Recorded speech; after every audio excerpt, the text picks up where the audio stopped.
राम राम जय राजा राम, राम राम जय सीता राम, राम राम जय राजा राम, राम राम जय सीता राम, राम राम जय राजा राम, राम राम जय सीता राम, राम राम जय राजा राम, राम राम जय सीता राम। जय श्री राम। महाराज दशरथ ने कहा, कौशल्य, ये मेरे विवाह से पूर्व की घटना है। एक दिन संध्या के समय अकस्मात मैं धनुष बाण लेकर रथ पर सवार होकर शिकार के लिए निकल पड़ा।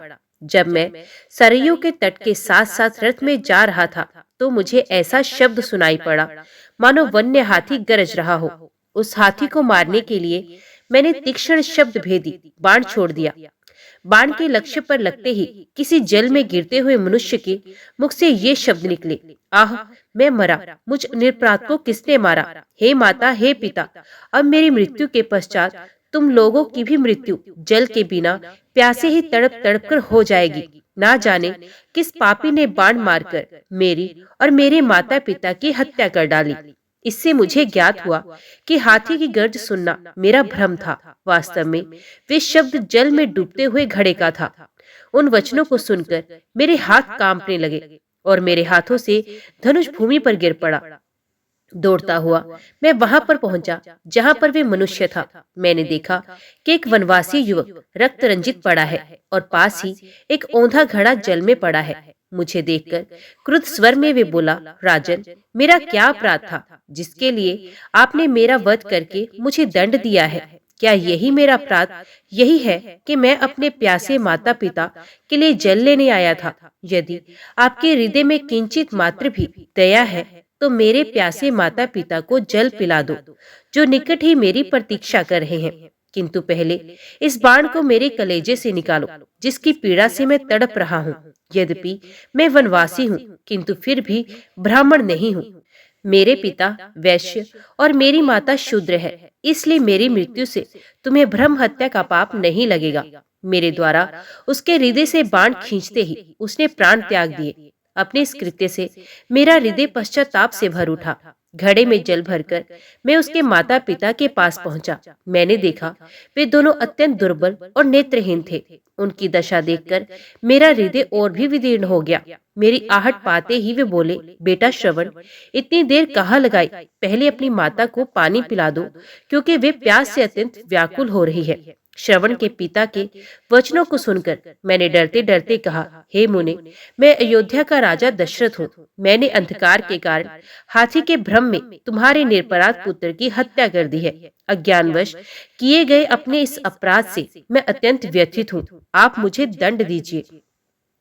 पुत्र की मृत्यु का समाचार सुनकर दोनों विलाप करते हुए कहने लगे, मन तो करता है कि मैं अभी शाप देकर तुम्हें भस्म कर दूं और तुम्हारे सर के 7 टुकड़े कर दूं, किंतु तुमने स्वयं आकर अपना अपराध स्वीकार किया है, अतः मैं ऐसा नहीं करूंगा। अब तुम हमें हमारे श्रवण के पास ले चलो। श्रवण के पास पहुंचने पर वे उसके मृत शरीर को हाथ से टटोलते हुए हृदय विदारक विलाप करने लगे। अपने पुत्र को उन्होंने जलांजलि दिया और उसके पश्चात वे मुझसे बोले, हे राजन, जिस प्रकार पुत्र वियोग में हमारी मृत्यु हो रही है, उसकी प्रकार तुम्हारी मृत्यु भी पुत्र वियोग में घोर कष्ट उठाकर होगी। शाप देने के पश्चात उन्होंने अपने पुत्र की चिता बनाई और पुत्र के साथ वे दोनों स्वयं भी चिता में बैठ जलकर भस्म हो गए। कौशल्य, मेरे उस पाप क्रम का दंड आज मुझे प्राप्त हो रहा है।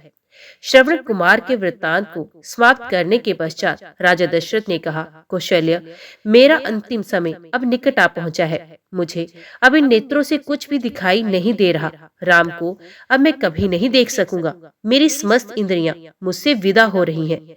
मेरी चेतना शून्य हो रही है। हाय राम, हाय लक्ष्मण, हाय पुत्र, हाय सीता, हाय कुलघातिनी कैकेयी। कहते कहते राजा दशरथ की वाणी थम गई। श्वास उखड़ गए और उनके प्राण पखेरु उड़ गए।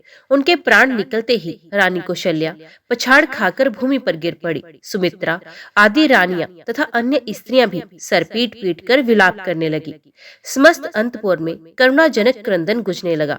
सदैव सुख समृद्धि से भरे रहने वाला राजप्रसाद दुख का आगार बन गया था। चैतन्य होने पर कौशल्या ने अपने पति का मस्तिष्क अपनी जंघाओं पर रख लिया और विलाप करते हुए बोली, हाय दुष्ट कैकेयी, तेरी कामना पूरी हुई। अब तू सुख पूर्वक राज्य सुख भोग। पुत्र से तो मैं पहले ही विलग कर दी गई थी, आज पति से भी वियोग हो गया।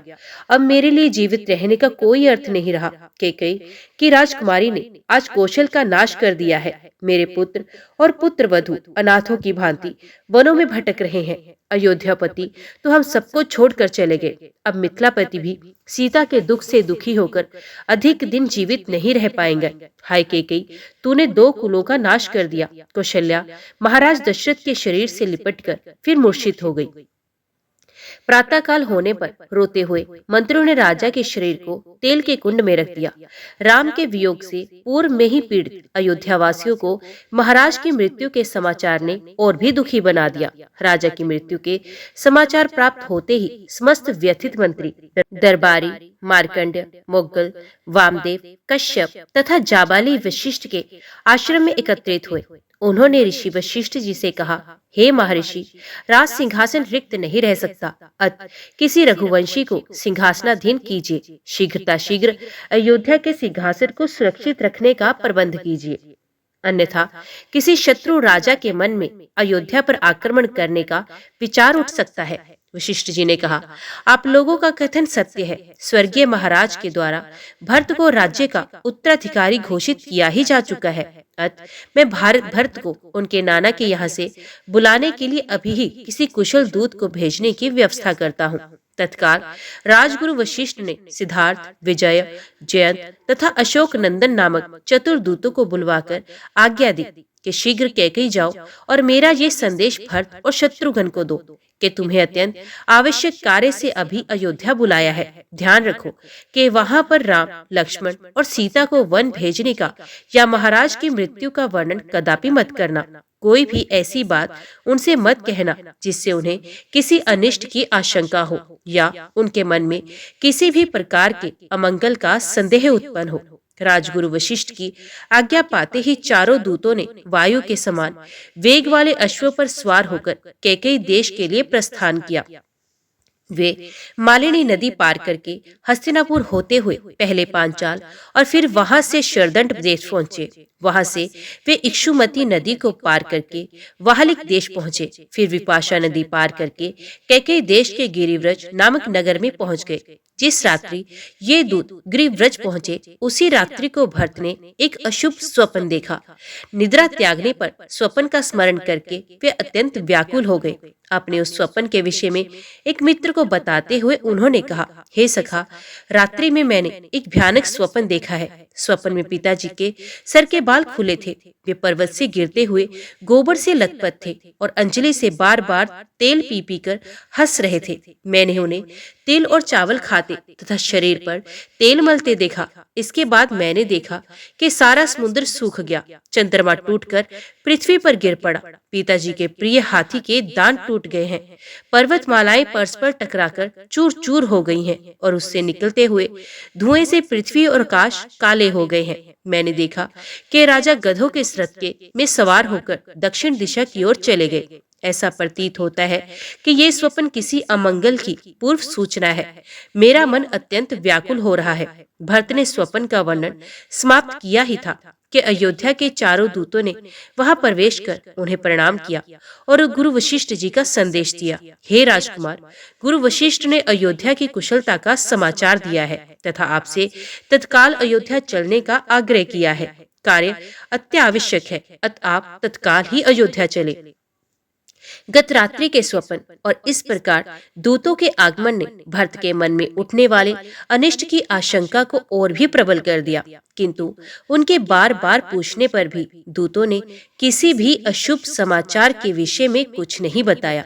भरत तथा शत्रुघ्न ने शीघ्रता पूर्वक महाराज कैकेयी से विदा लिया और दूतों के साथ अयोध्या की ओर प्रस्थान किया। अनेक नदियों तथा दुर्गम घाटियों को पार करके भरत अयोध्या की सीमा में प्रविष्ट हुए। वहां का दृश्य देखकर वे बोले, हे दूत, अयोध्या की ये वाटिकाएं जन शून्य क्यों है? नगर में प्रतिदिन होने वाले प्रजाजनों का तुमुलनाद क्यों सुनाई नहीं दे रहा है? ऐसा क्यों प्रतीत हो रहा है जैसे आज अयोध्या श्रीहीन हो गई है? क्या यहाँ किसी प्रकार की अवांछनीय घटना घटित हुई है? दूतों ने उनके इन प्रश्नों का कुछ भी उत्तर नहीं दिया। आशंकित भरत राजप्रसाद में पहुंचे। वे सबसे पहले पिता के दर्शन करने के लिए उनके भवन की ओर चले। उन्हें वहां ना पाकर वे अपनी माता कैकेयी के कक्ष में पहुंचे। उन्हें देखकर मुस्कुराती हुई कैकेयी स्वर्ण के आसन से उठी। भरत ने माता का चरण स्पर्श किया। कैकेयी ने उन्हें हृदय से लगाकर आशीर्वाद दिया और अपनी माता और पिता के कुशल समाचार पूछा। कैकेयी की कुशलता के विषय में जान लेने के पश्चात वे बोली, वत्स, मार्ग में तुम्हें कोई कष्ट तो नहीं हुआ? उसके इस प्रश्न का कुछ भी उत्तर ना देकर भरत ने पूछा, माता, मैं पिताजी के भवन से यहाँ आ रहा हूँ। वे वहां नहीं थे। मुझे बताइए वे कहाँ हैं? तटस्थ भाव से कैकेयी ने कहा, हे पुत्र, तुम्हारे तेजस्वी पिता स्वर्ग सिधार गए। कैकेयी के मुख से इन शब्दों को सुनते ही भरत के हृदय को मर्मांतक आघात लगा। वे बिलख बिलख कर रोने लगे। फिर वे बोले, अचानक अचानक ये कैसे हो गया? हाय, मैं कितना अभागा हूँ कि अंतिम समय में उनके दर्शन भी नहीं कर सका। धन्य है राम लक्ष्मण, जिन्होंने अंतिम समय में पिताजी की शुश्रूषा की। पिताजी के बाद अब भैया राम ही मेरे आश्रय एवं पूज्य हैं। वे कहाँ हैं? माता, क्या अंतिम समय में पिताजी ने मुझे याद किया था? मेरे लिए उन्होंने क्या संदेश दिया है? भरत को सांत्वना देती हुई कैकेयी बोली, वत्स, तुम्हारे पिताजी ने तुम्हारे लिए कुछ भी संदेश नहीं दिया। 5 दिवस और 5 रात्रि तक वे हाय राम, हाय लक्ष्मण, हाय सीते कहकर विलाप करते रहे और विलाप करते करते ही परलोक सिधार गए। ये सुनकर भरत की पीड़ा और भी बढ़ गई और वे बोले, क्या पिताजी के अंतिम समय में भैया राम भी नहीं थे? क्या पिताजी को उनके वियोग में प्राण त्यागने पड़े? कहाँ चले गए वो? कैकेयी ने मुस्कुराते हुए कहा, तुम्हारा बड़ा भाई राम तो लक्ष्मण और सीता के साथ वक्कल पहनकर वन को चला गया है। मैं तुम्हें पूरी बात से अवगत कराती हूँ। तुम्हारे पिता ने राम के अभिषेक का निश्चय किया था। राम के अभिषेक की बात सुनकर मैंने महाराज से 2 वर मांग लिए। प्रथम वर से तुम्हारे लिए अयोध्या का राज्य मांगा और द्वितीय वर्ष से राम के लिए 14 वर्ष का वनवास। राम के साथ सीता और लक्ष्मण भी स्वयं अपनी इच्छा से चले गए। उनके चले जाने पर तुम्हारे पिता विलाप करते करते मृत्यु को प्राप्त हो गए। अब ये राज्य अब तुम्हारा है। अशोक को त्याग दो और निष्कंटक राज्य करो। तुम्हारे विरुद्ध विद्रोह करने वाला अब इस नगर में कोई भी नहीं रह गया। मैंने पूरी व्यवस्था कर रखी है। तुम गुरु वशिष्ठ और मंत्रियों को बुलाओ और अपना राज्य तिलक करवाओ। राम और लक्ष्मण के वनवास के विषय में और पिता की मृत्यु का कारण जानकर भरत का मन व्यथा से भर गया और साथ ही साथ उनका तन क्रोध से जल उठा। वे बोले, हे पापिन माते, तुम रघुकुल का कलंक हो। मेरे भाइयों के वनवास और पिता की मृत्यु का कारण तुम्हारी दुष्टता ही है। तुम रघुकुल का नाश करने वाली नागिन हो। हे जड़ बुद्धि, तुमने राम को वन क्यों भेजा? मुझे तो प्रतीत होता है कि पिताजी की भांति माता कौशल्या और माता सुमित्रा भी पति और पुत्र वियोग में अपने प्राण त्याग देंगी। राम भैया तो तुम्हारा मुझसे भी अधिक सम्मान करते थे। माता कौशल्या तुम्हारे साथ सहोदर भगिनी जैसा व्यवहार करती थी। फिर तुमने इतना बड़ा अन्याय क्यों किया? हे पाषाण हृदय माता, जिन भाइयों और भाभी ने कभी दुख नहीं देखा, उन्हें इतना कठोर दंड देकर तुम्हें क्या मिल गया? भैया राम के वियोग में मैं पल भर भी नहीं रह सकता। क्या तुम इतना भी नहीं जानती कि सद्गुणों में मैं राम के चरणों की धूलि के बराबर भी नहीं हूँ? तुमने मेरे मस्तक पर बहुत बड़ा कलंक लगा दिया। मैं इसी क्षण तुम्हारा परित्याग कर देता, किंतु तुम्हारे उदर से जन्म लेने के कारण ऐसा भी नहीं कर सकता। अस्तु, मैं यदि तुम्हें नहीं त्याग सकता तो क्या हुआ? अपने प्राण तो त्याग सकता हूँ। मैं विष खा लूंगा या वनों में राम को ढूंढते हुए प्राण दे दूंगा। ये तुमने कैसे भुला दिया कि इक्ष्वाकु कुल में सदा से ज्येष्ठ पुत्र ही राज्य करता आया है। मैं अभी वन जाकर राम को वापस बुला लाऊंगा और उनका सिंहासन उन्हें सौंप दूंगा। इतना कहकर वे शत्रुघ्न सहित रोते रोते कौशल्या के भवन की ओर चल दिए। भरत और शत्रुघ्न ने माता कौशल्या का चरण स्पर्श किया। उन्हें आशीर्वाद देकर माता कौशल्या बोली, वत्स, ये तो अच्छी बात है कि तुम्हें राज्य प्राप्त हो गया, किंतु निर्दोष राम को वनवास देकर तुम्हारी माता को क्या मिला? मैंने निश्चय किया है कि तुम्हारे सिंहासन संभालने के पश्चात मैं भी वन को चली जाऊंगी। उनके इन शब्दों को सुनकर भरत ने रोते हुए कहा, हे माता, आप मुझे क्यों दोष देती हैं? जो कुछ भी हुआ वे मेरी अनुपस्थिति में हुआ। भैया के वियोग में तो मेरा हृदय फटा जा रहा है। उनके बिना अयोध्या का तो क्या, यदि त्रिलोक्य का राज्य भी कोई मुझे दे तो भी मैं ना लूं। राम के वनगमन में यदि मेरी लेश मात्र भी सहमति हो तो मुझे रौरव नरक मिले। इसी समय भूमि फट जाए और मैं उसमें समा जाऊं। यदि इस दुष्ट कार्य में मेरी सहमति हो तो मुझे वे दंड मिले जो घृणित पाप करने वाले पापी को मिलता है। ये कहकर रोते हुए भरत मूर्छित होकर कौशल्या के चरणों में गिर पड़े। जब वे कुछ चैतन्य हुए तो माता कौशल्या बोली, बेटा, इस प्रकार की बातें करके तुम मुझे क्यों दुखी कर रहे हो? क्या मैं तुम्हें और तुम्हारे हृदय को नहीं पहचानती? और वे भरत को नाना प्रकार से सांत्वना देने लगी। दूसरे दिन प्रातःकाल गुरु वशिष्ठ ने शोकाकुल भरत को धैर्य बंधाते हुए महाराज दशरथ की अंत्येष्टि करने के लिए प्रेरित किया। राजगुरु की आज्ञा का पालन करने के लिए प्रयास करके भरत ने हृदय में साहस जुटाया और अपने स्वर्गीय पिता का प्रेत कर्म प्रारंभ किया। तेल कुंड में रखे गए शव को निकालकर अर्थी पर लिटाया गया। अर्थी पर पिता का शव देखकर भरत का हृदय चित्कार कर उठा। रो रो कर वे कहने लगे, हाय पिताजी, आप मुझे छोड़कर चले गए। आपने तनिक भी विचार नहीं किया कि अनाथ होकर मैं किसके आश्रय में जीऊंगा। आप मुझसे बात नहीं कर रहे क्योंकि आप मुझे दोषी समझते हैं। आप स्वर्ग सिधार गए, भैयाराम वन को चले गए। अब इस अयोध्या का राज्य कौन संभालेगा? भरत को इस प्रकार विलाप करते हुए देख महर्षि वशिष्ठ ने कहा, वत्स, अब शोक त्याग कर महाराज का प्रेत कर्म आरंभ करो। उनके ऐसा आदेश देने पर भरत ने अर्थी को रत्नों से सुसज्जित कर ऋत्विज पुरोहितों तथा आचार्यों के निर्देश अनुसार अग्निहोत्र किया। भरत, शत्रुघ्न और वशिष्ठ मंत्रीगण अर्थी को कंधे पर उठाकर शमशान की ओर चले गए। रोती बिलखती प्रजा भी शव यात्रा में पीछे पीछे चलने लगी। अर्थी के आगे निर्धनों के लिए सोना, चांदी, रत्न आदि लुटाए जा रहे थे। सरयू तट पर चंदन, गूगल आदि से चीता बनाया गया और शव को उस पर लिटाया गया। सभी रानियां विलाप करके रोने लगी। भरत ने चीता में अग्नि प्रज्वलित की और सत्यपरायण महात्मा दशरथ का नश्वर शरीर का पंचभूत में विलय हो गया। 13वें दिन जब भरत अपने पिता के अंतिम संस्कार से निर्वृत्त हुए तो मंत्रियों ने उनसे निवेदन करते हुए कहा, हे रघुकुल भूषण, दिवंगत महाराज आपको राजा बना गए हैं, इसलिए अब आप न्यायपूर्वक हमारे राजा हैं। अतः आप सिंहासनारूढ़ होने की कृपा करें। इस पर भरत बोले, सदा से रघुकुल की रीति रही है कि पिता के स्थान पर ज्येष्ठ पुत्र ही राजा होता है, इसलिए इस सिंहासन पर मेरा कोई अधिकार नहीं। इस पर केवल धर्मात्मा राम का ही अधिकार है। मैंने निश्चय किया है कि मैं वन से राम को लौटा लाऊंगा। उनके स्थान पर मैं स्वयं 14 वर्ष पर्यंत वन में रहूंगा। अतः आप सभी तत्काल भैया राम को वापस लाने के लिए वन में जाने की तैयारी करें। भरत के इस कथन ने सब में एक नया उत्साह उत्पन्न कर दिया। उनके मन में राम के लौटने की आशा प्रबल होने लगी।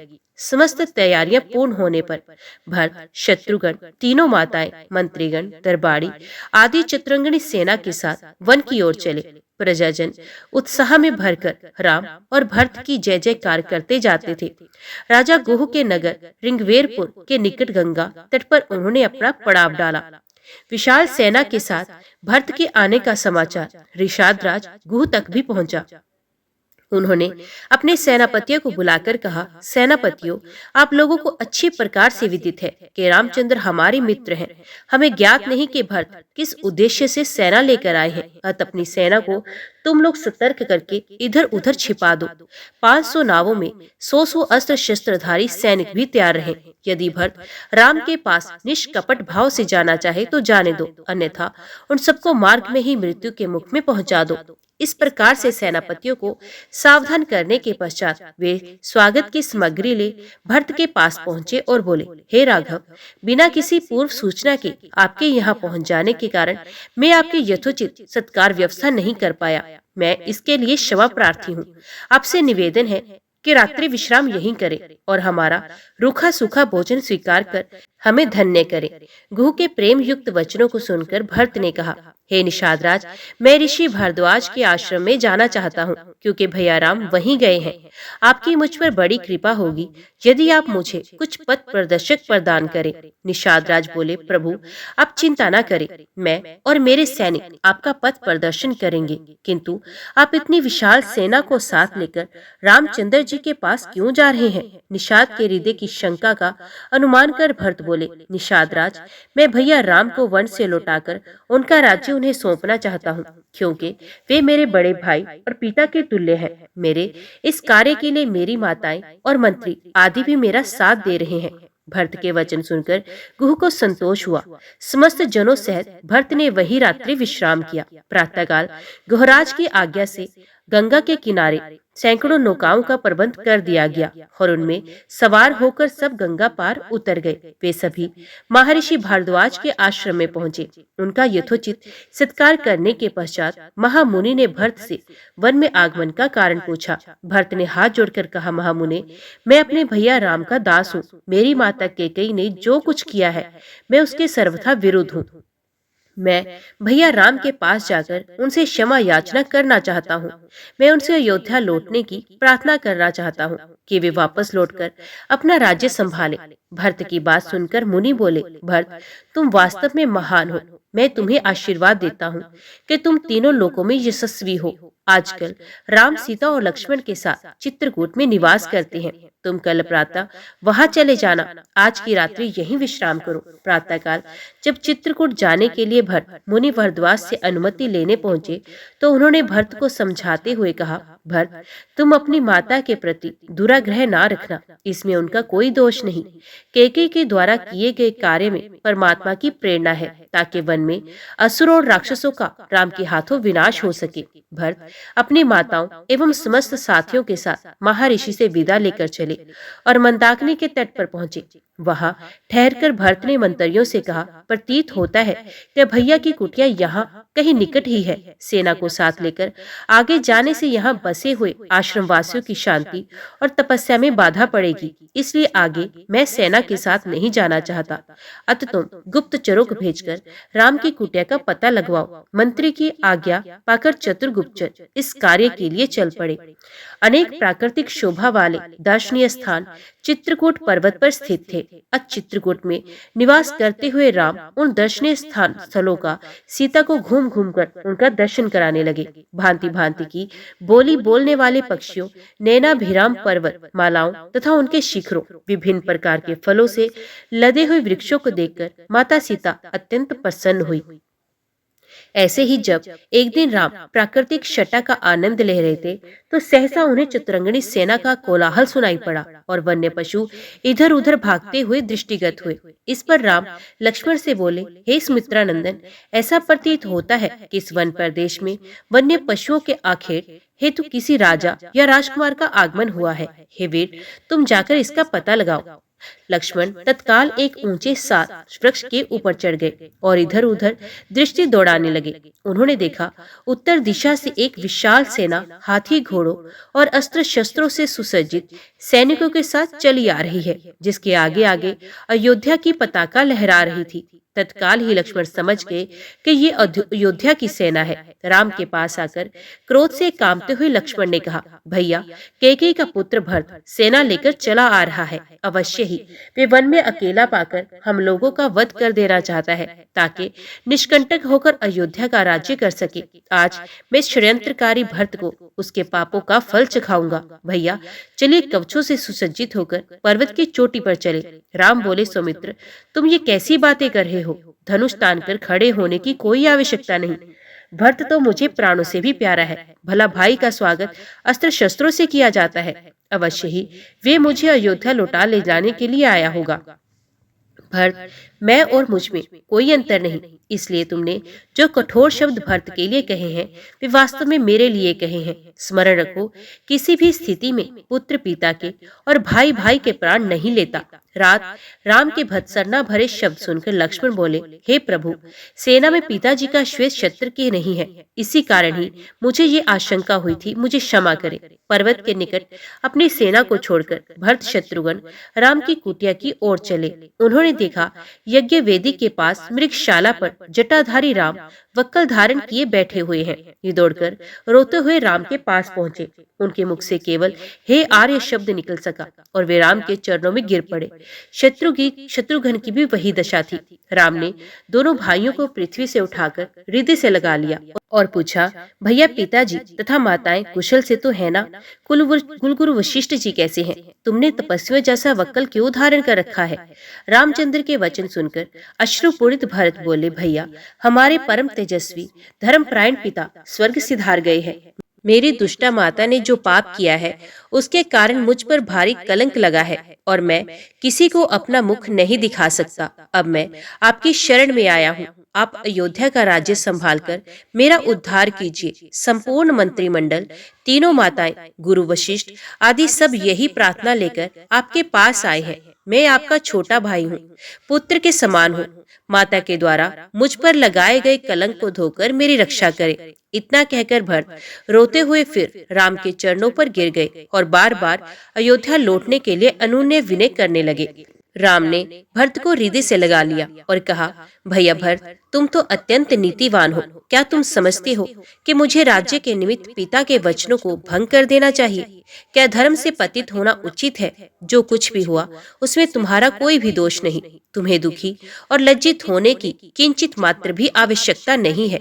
माता कैकेयी की निंदा करना भी उचित नहीं, क्योंकि उन्होंने पिताजी की अनुमति से ही वर मांगे थे। मेरे लिए माता कैकेयी और माता कौशल्या दोनों ही समान रूप से सम्माननीय है।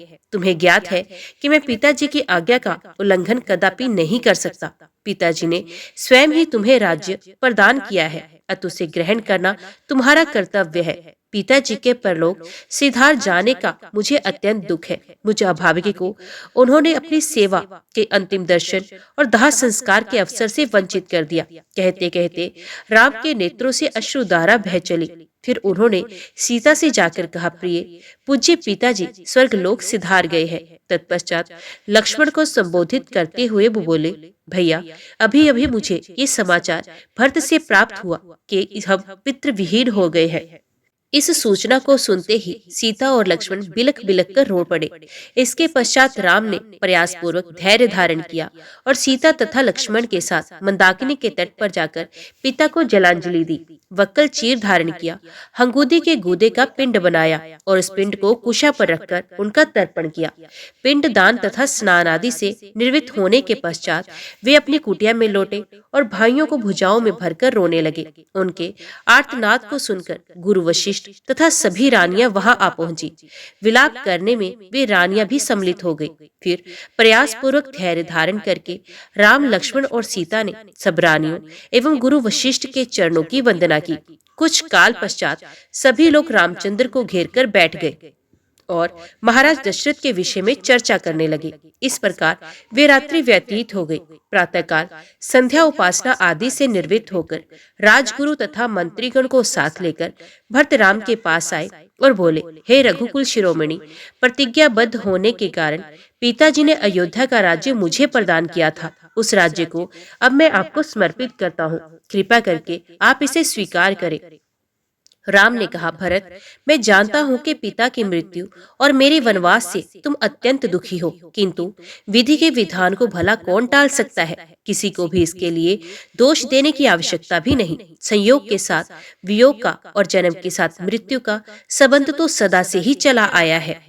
हमारे पिता सहस्रों यज्ञ, दान, तप आदि करने के पश्चात ही स्वर्ग सिधारे हैं, इसलिए उनके लिए शोक करना व्यर्थ है। तुम्हें पिताजी की आज्ञा मानकर अयोध्या का राज्य करना चाहिए और मुझे भी उनकी आज्ञा का पालन करते हुए वन में निवास करना चाहिए। ऐसा न करने से मुझे और तुम्हें दोनों को ही नरक की यातना भुगतनी पड़ेगी। राम के ये तर्कपूर्ण वचन अकाट्य थे। इन वचनों को सुनकर भरत ने हाथ जोड़कर कहा, हे आर्य, इस दुर्घटना के समय मैं अपने नाना के घर में था। मेरी माता की मूर्खता के कारण ही ये सारा अनिष्ट हुआ। मैं भी धर्माधर्म का कुछ ज्ञान रखता हूँ, इसीलिए मैं आपके अधिकार का अपहरण कदापि नहीं कर सकता। आप क्षत्रिय हैं और क्षत्रिय का धर्म जटा धारण करके तपस्वी बनना नहीं, अपितु प्रजा का पालन करना है।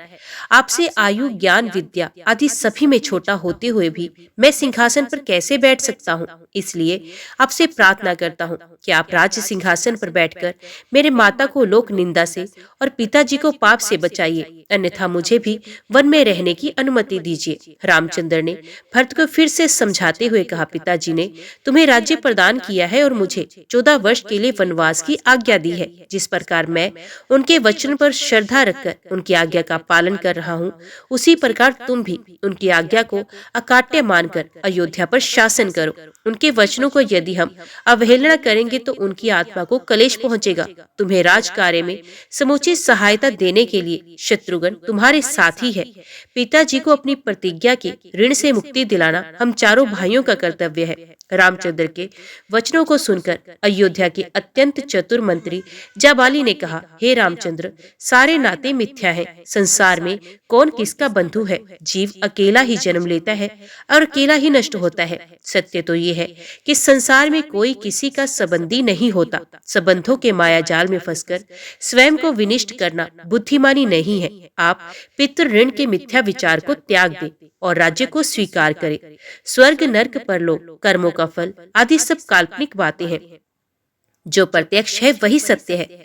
परलोक की मिथ्या कल्पना से स्वयं को कष्ट देना आपके लिए उचित नहीं है। जाबाली के इस प्रकार कहने पर राम बोले, मंत्रीवर, आपके ये नास्तिक विचार मेरे हित के लिए उचित नहीं, ये मेरे लिए अहितकारी है। मैं सदाचार और सच्चरित्रता को अत्यधिक महत्व देता हूँ। यदि राजा ही सत्य के मार्ग से विचलित होगा तो प्रजा भी उसका ही अनुसरण करेगी और गुप्तखामी हो जाएगी। मैं आपकी इस अनुचित मंत्रणा को स्वीकार करने में असमर्थ हूँ। मुझे तो आश्चर्य के साथ ही साथ दुख इस बात का है कि परम आस्तिक तथा धर्मपरायण पिताजी ने आप जैसे नास्तिक व्यक्ति को मंत्री पद कैसे प्रदान कर दिया।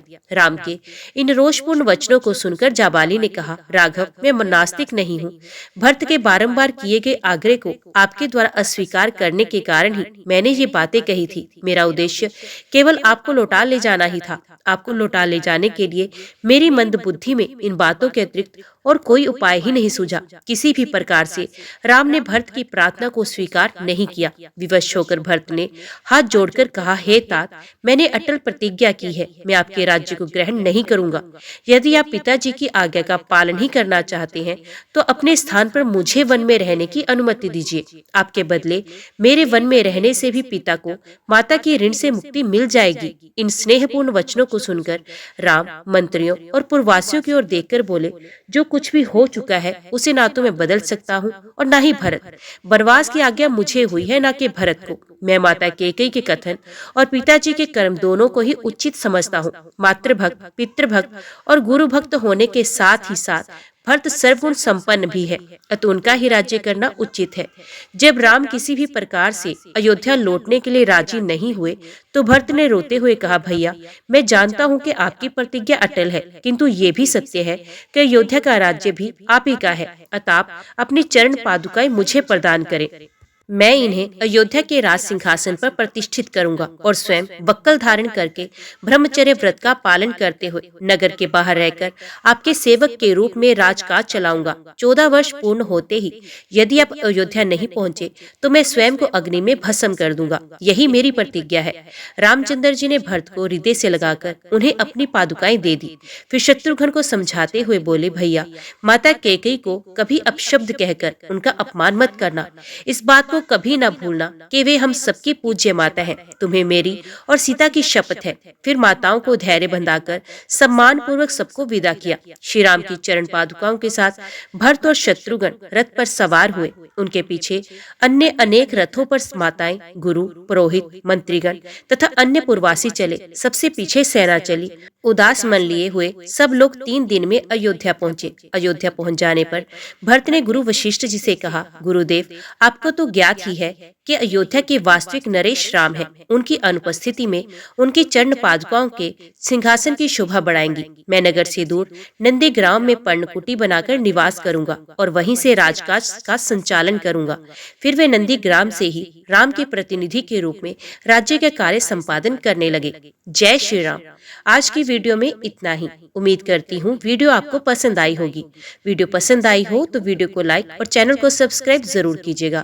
जय श्री राम लिखकर कमेंट बॉक्स में अपनी हाजिरी और अपने सुझाव देना ना भूलिएगा। तो मिलते हैं अगली कथा अगले अध्याय के साथ। तब तक के लिए देखते व सुनते रहिए। जय मां कंजक, जय माता दी।